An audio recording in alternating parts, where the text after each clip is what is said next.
Hello, welcome to my channel. ఈరోజు ఈ వీడియోలో మనం తిరుమల తిరుపతి దేవస్థానంలోని లడ్డు కల్తీ విషయంలో కేసు అనేది ప్రస్తుతం కోర్టులోని ఉన్నదనే విషయం మనందరికీ తెలిసిందే. దీనికి సంబంధించి కొద్దిగా లేటెస్ట్ డెవలప్మెంట్స్ గురించి తెలుసుకుందాం.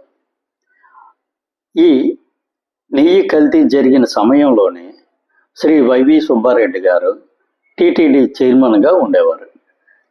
ఆయన దగ్గర పిఏగా చేసినటువంటి చిన అప్పన్న అనే వ్యక్తి ఈ నెయ్యి కల్తీలోని లంచం అడిగి ప్రతి డైరీ నుంచి కేజీకి 25 రూపాయలు లంచం తీసుకున్నారని, ఆయన అకౌంట్లోని చాలా భారీ ఎత్తున నగదు డిపాజిట్ అవ్వడం జరిగిందని చెప్పి ఇంతకు ముందే మనకి సమాచారం రావడం జరిగింది.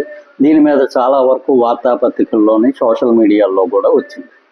ఇక్కడ ఈ చిన్నప్పన్న అనే వ్యక్తితోనే ప్రస్తుతం నాకు ఏ విధమైన సంబంధాలు లేవు.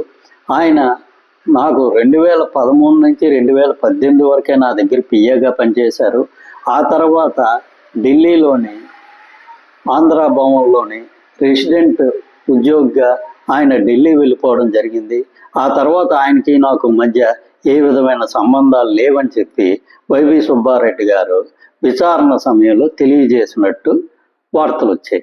కాకపోతే ఇక్కడ మనం గమనించాల్సిన విషయం ఏంటంటే, సుబ్బారెడ్డి గారి దగ్గర ఉండాల్సిన నెంబర్ అనేది ఆయన లెటర్ హెడ్ల మీద ఉన్న నెంబరు చిన్నప్పన్న గారిది.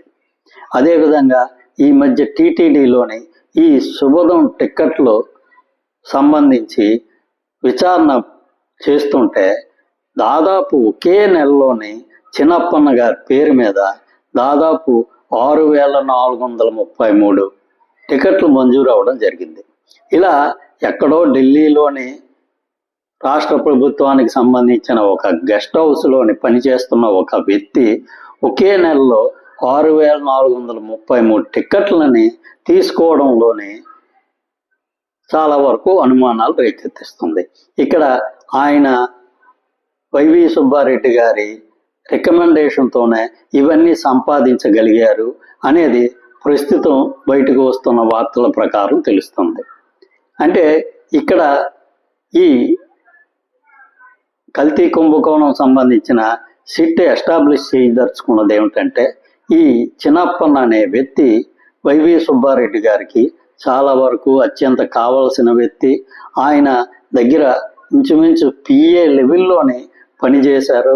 కాబట్టి ఈ కల్తీ నెయ్యి విషయంలోనే చాలా వరకు ఈ చిన్నప్పన్నే అన్ని రకాల లంచాలని తీసుకోవడం జరిగిందని ప్రస్తుతం సిట్టువారు ఆయన మీద అభియోగం మోపారు.